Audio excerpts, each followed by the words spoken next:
You twist the key on a cold morning, and your engine clatters to life like a coffee can full of bolts. That ticking from the top end, that faint knock under load, that rough idle at the light, you have been hearing it get worse for months. And somewhere in the back of your mind, you already know the quote is going to start with a 4. It is the same loop every time. You pay for the premium oil, you follow the sticker on the windshield, you baby the thing on the highway, and yet every winter your engine sounds a little older, a little tireder, a little more expensive.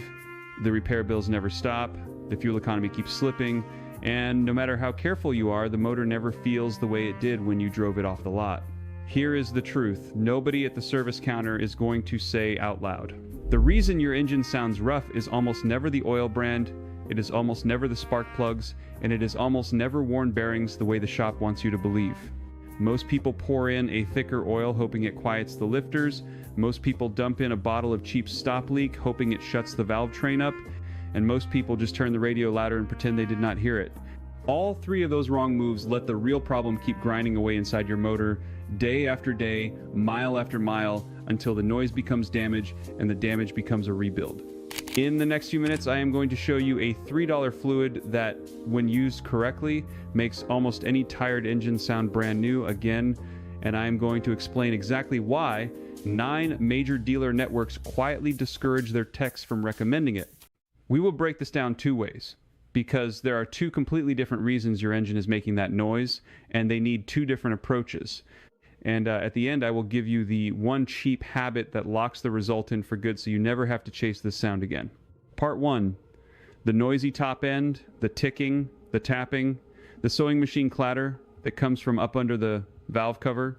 This is the version of the problem most drivers hear first, because it shows up on cold starts when the oil is thick and the engine is begging for lubrication that is not getting where it needs to go.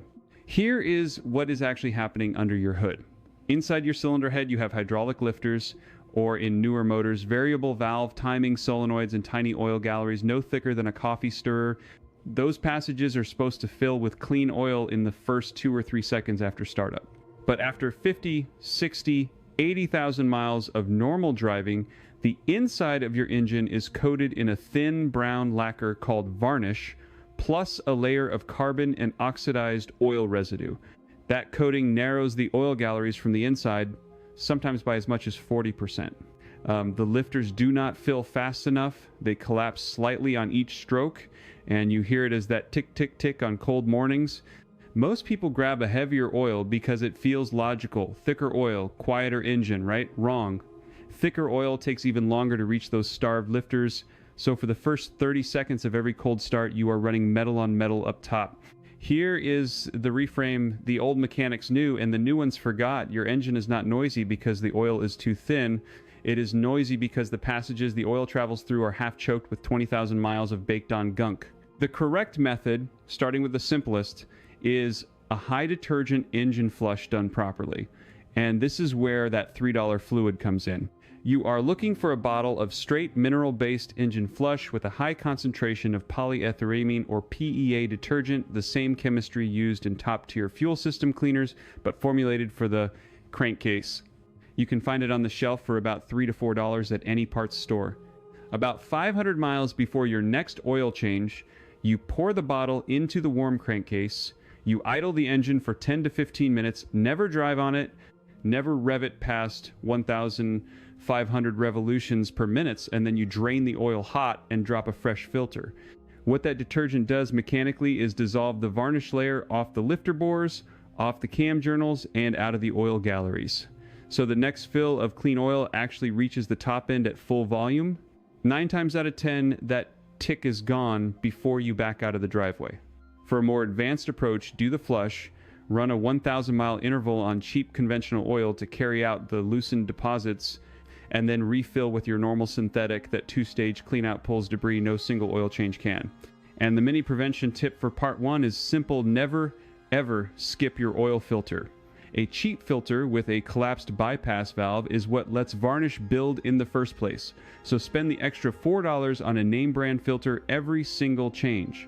Part 2 is a completely different problem, and this is critical because if you treat it like part 1, you will make it worse. Part 2 is the deep knock, the rumble, the low frequency growl that comes from the bottom end and from the combustion chambers themselves, and it is caused by carbon buildup on the piston crowns, on the intake valves, and inside the combustion chamber. This is mechanically distinct because it is not a lubrication problem, it is a combustion problem, and pouring more oil flush at it does absolutely nothing. Here is the universal mistake most drivers make, and it is the one that turns a $500 problem into a $4,000 rebuild. They keep driving on it, they tell themselves it is just the way the engine sounds now.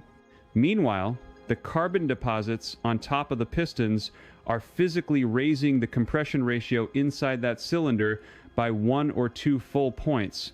Higher compression on regular pump gas means pre-ignition, also called pinging or detonation. The fuel light's off before the spark plug fires.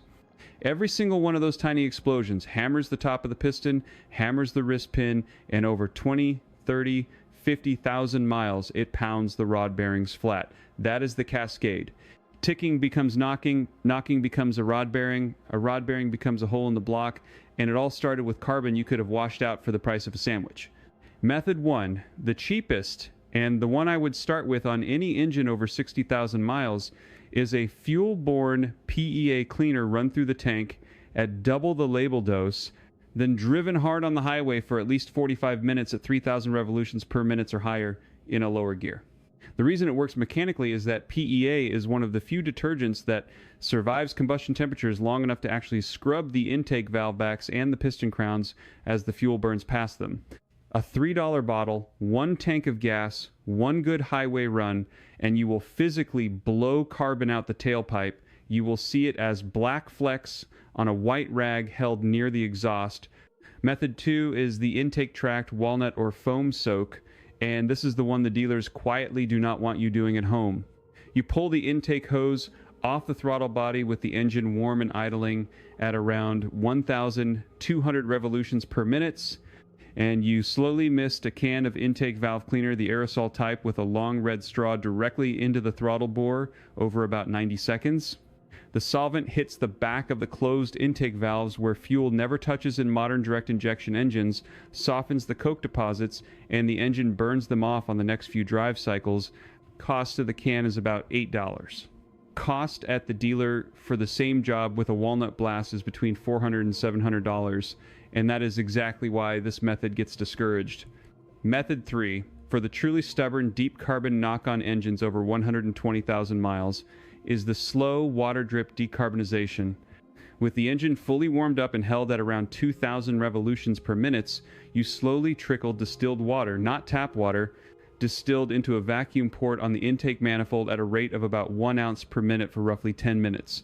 The water flashes to steam the instant it hits the combustion chamber, and that steam blast lifts hardened carbon off the piston crowns the way pressure washing lifts mud off concrete. The old mechanics did this with a Coke bottle and a length of vacuum hose back in the 60s, and it still works on every gasoline engine ever built. Just keep the RPM up, never let the engine drop to idle while water is flowing, and stop the moment the exhaust starts steaming heavily. Part 3. Prevention. Here is the one habit that keeps both the top end clatter and the bottom end knock from ever coming back, and it costs you almost nothing. Once every 3,000 to 5,000 miles on the tank before your oil change, you run a single $3 bottle of PEA fuel system cleaner through a nearly empty tank, and you drive it for at least 30 minutes at highway speed above 2,500 revolutions per minute. The reason this works mechanically is that you are doing 2 jobs with 1 bottle. The detergent scrubs the injectors and the combustion chambers on the way through, and the elevated RPM raises exhaust gas temperature high enough to burn off the carbon precursors before they ever harden into deposits. The exact material is any fuel system cleaner, where the active ingredient listed on the back is polyethylamine, sold under brand names you already know for between $3 and $6 a bottle. You pour it in when the tank is about a quarter full, you fill up, and you drive. That single habit, done 4 times a year, will save you somewhere between $200 and $800 annually in fuel economy losses, avoided misfires, and the repair bills you simply never have to pay.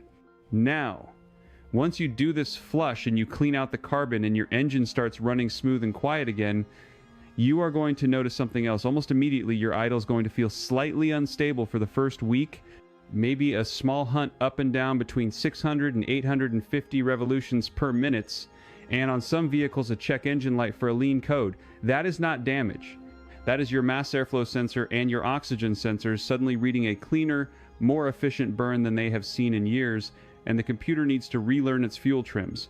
If that is happening to you, or if you are already dealing with a rough idle after a cleaning, drop a comment below and tell me what you are driving and what the idle is doing. In the next video, I am going to walk you through the exact 10-minute relearn procedure that resets your fuel trims at home with no scan tool, no shop visit, and no codes left behind. So make sure you subscribe before you click away, because once that idle smooths out, your engine really will sound brand new, and you will not want to miss the step that locks it in. And before we get to that relearn procedure, I want to give you the rest of the story behind this fluid, because the history matters and it explains why the dealers I mentioned earlier really do treat this stuff like contraband on their service drives. Polyethyramine, the active molecule we are talking about, was first synthesized in commercial quantities by Chevron chemists in 1970 and patented under the trade name Techron in 1981. The lead researcher, a man named Dr. Rodney Wright, was actually trying to solve a completely different problem. He was looking for a way to keep jet fuel nozzles clean in high-altitude turbine engines, and what he stumbled onto was a long-chain amine that bonded to carbon at temperatures between 400 and 800 degrees Fahrenheit and lifted it off metal without leaving any residue of its own. When the EPA mandated detergent gasoline in 1995 under the Clean Air Act amendments, Chevron's patent suddenly became one of the most valuable pieces of paper in the petroleum industry, and every major fuel brand had to either license it or formulate around it. BMW licensed it, Honda recommended it by name in owner's manuals between 1996 and 2004. Toyota engineers in Aichi tested it against 17 competing chemistries in 1998 and ranked it first in 9 out of 9 categories. So why the silence at the dealership? Follow the money for a moment. The average direct injection carbon cleaning service at a franchise dealer in 2024 costs between $479 and $720. The walnut shell blasting media used in that service costs the shop about $11 per vehicle. The labor build is 2.5 hours. Now imagine a service writer telling a customer with 80,000 miles on a turbocharged 4-cylinder that a $5 bottle used 4 times a year starting at 30,000 miles would have made that entire appointment unnecessary.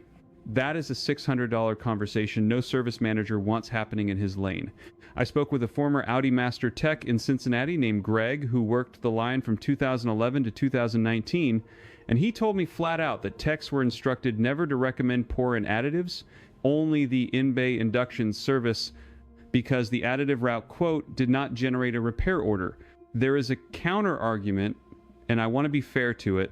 Some engineers will tell you that on port-injected engines built before 2007, the detergent package already in pump gasoline is sufficient and adding more is redundant. That is partially true. On a 2003 Camry with a 2AZ, you probably do not need this. But on anything direct injected, anything turbocharged, anything with more than 60,000 miles, the math changes completely and the bottle pays for itself inside one tank.